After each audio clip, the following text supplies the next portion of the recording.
Gel gel. 75 bin mi? Ha bu 75 bin. Salam, hər vaxtınız xeyir olsun değerli müşterilerimiz. Deməli 75 binə 4 alayıb çıxartmışıq satışa. Evimiz tam təmiz, super keyfiyyətli bir evdir. Binə Sankoz 160 lira marşrutun yoluna da yaxındır.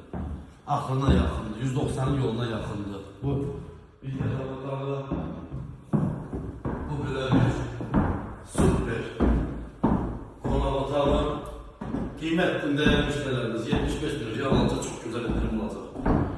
Geçen burası yatak otaqlarına çək. Bu ikinci yatak otağı.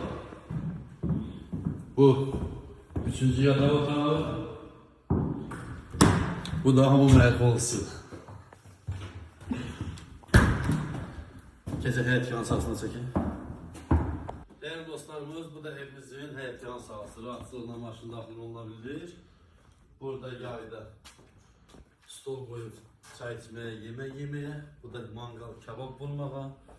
Burada bir muhabbet koyursan el yüz yemeye. Evimizin kıymeti 75 bin real alacağım, elimde olacak.